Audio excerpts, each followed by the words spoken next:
पाठ 10 सर्वनाम तथा सर्वनाम के भेद, प्रोनाउन एंड इट्स टाइप्स। निम्नलिखित गद्यांश को पढ़िए। सुनीता ने अपने दोस्तों के साथ ताजमहल देखने जाने का कार्यक्रम बनाया। सुनीता के सभी दोस्त समय से ताजमहल पहुंच गए और सुनीता का इंतजार करने लगे।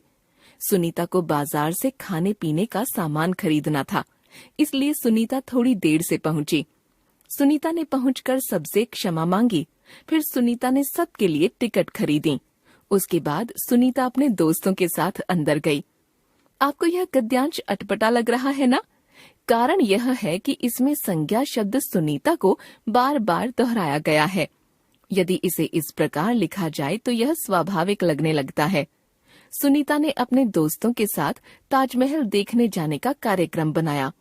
उसके सभी दोस्त समय से ताजमहल पहुंच गए और उसका इंतजार करने लगे। उसको बाजार से खाने पीने का सामान खरीदना था, इसलिए वह थोड़ी देर से पहुंची। उसने पहुंचकर सबसे क्षमा मांगी। फिर उसने सबके लिए टिकट खरीदी।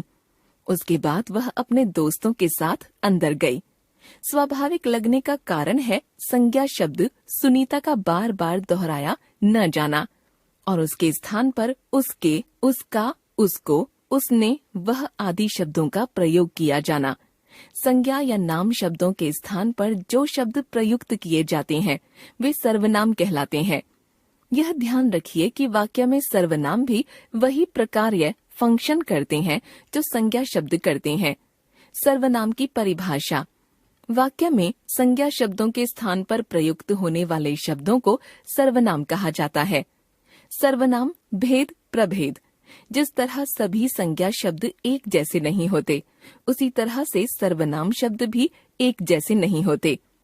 सर्वनामों के निम्नलिखित भेद किए जाते हैं।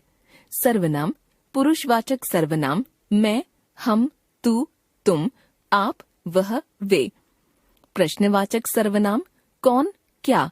निश्चयवाचक सर्वनाम यह, वह। संबंधवाचक सर्वनाम जो, सो, वह। अनिश्चयवाचक सर्वनाम कोई, कुछ। निजवाचक सर्वनाम अपने आप, स्वयं, खुद। मैं रिया हूँ। मेरा नाम अदिति है। पुरुषवाचक सर्वनाम। जब भी दो लोग बातचीत करते हैं तो वक्ता कभी अपने बारे में कुछ कहता है, कभी श्रोता के बारे में और कभी किसी तीसरे व्यक्ति के बारे में जो वहाँ मौजूद नहीं है। इन तीनों ही स्थितियों में वक्ता द्वारा अपने लिए, श्रोता के लिए और उस तीसरे अनुपस्थित व्यक्ति के लिए जिन सर्वनाम शब्दों का प्रयोग किया जाता है वे पुरुषवाचक सर्वनाम कहलाते हैं। इन्हीं आधारों पर पुरुषवाचक सर्वनाम 3 प्रकार के हो जाते हैं: उत्तम पुरुष, मध्यम पुरुष तथा अन्य पुरुष। उत्तम पुरुष। जिन सर्वनामों का प्रयोग वक्ता अपने नाम के स्थान पर करता है वे सर्वनाम उत्तम पुरुष सर्वनाम कहलाते हैं। इस वर्ग के अंतर्गत एक वचन में मैं तथा मैं के सभी रूप मैंने, मुझे, मेरा आदि तथा बहुवचन में हम तथा हम के सभी रूप हमने, हमें, हमारा आदि आते हैं। जैसे मैं कक्षा 6 का छात्र हूँ। मैंने काम कर लिया है। मुझे कुछ रुपये चाहिए। हम कल फिल्म देखने जाएंगे। हमें आपसे कुछ काम है। हमारे ऊपर विश्वास कीजिए। मध्यम पुरुष। वक्ता द्वारा श्रोता के नाम के स्थान पर जिन सर्वनामों का प्रयोग किया जाता है वे मध्यम पुरुष सर्वनाम कहलाते हैं। इस वर्ग में तू एक वचन, तुम बहुवचन तथा आप बहुवचन आदर सूचक सर्वनाम तथा इनके विभिन्न रूप आते हैं। जैसे तू यह काम कैसे करेगी? तुझसे कोई बात नहीं करना चाहता। तुम अपना काम करो। तुमको तो शादी में आना ही होगा। आप किससे बात कर रहे थे? आपने झूठ क्यों बोला? हिंदी में तुम तथा आप का प्रयोग एक वचन में होने लगा है, इसलिए बहुवचन में इनके साथ लोग शब्द जोड़ा जाता है। जैसे एक वचन में प्रयोग मीरा कल तुम जल्दी आ जाना। बहुवचन में प्रयोग बच्चों तुम लोग कल जल्दी आ जाना। पिताजी क्या आप मेरे साथ चलेंगे? मित्रों क्या आप लोग मेरे साथ चलेंगे? तुम नाश्ता कर लो। तुम लोग नाश्ता कर लो। बहन जी आप कहाँ रहती हैं? बहनों आप लोग कहाँ रहती हैं?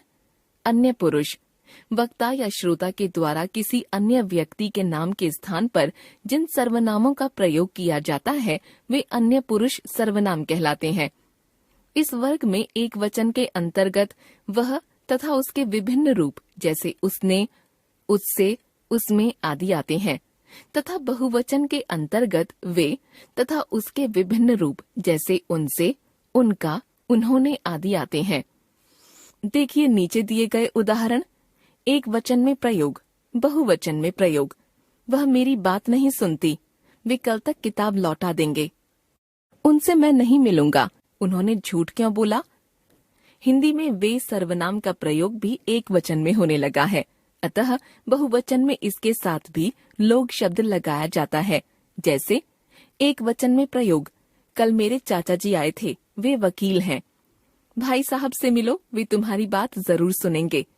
बहुवचन में प्रयोग, वे लोग छुट्टी पर जाना चाहते हैं। अध्यापकों से मिलो, वे लोग तुम्हारी बात जरूर सुनेंगे। निश्चयवाचक सर्वनाम, जिन सर्वनामों से किसी निश्चित वस्तु या व्यक्ति का पता चलता है वे निश्चयवाचक सर्वनाम कहे जाते हैं। इसके अंतर्गत एक वचन में यह, वह तथा बहुवचन में ये, वे रूप आते हैं।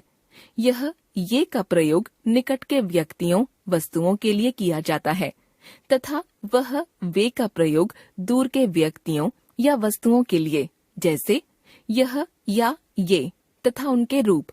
अध्यापक पास में रखी किताब की ओर संकेत करते हुए, सलीम इसे यहाँ से उठा ले जाओ। लड़का अपने पास रखे केलों की ओर संकेत करते हुए, अरे बच्चों इनको खाकर खत्म करो। वह या वे तथा उनके रूप। पिता दूर पड़ी कमीज की ओर संकेत करते हुए, वह किसकी है।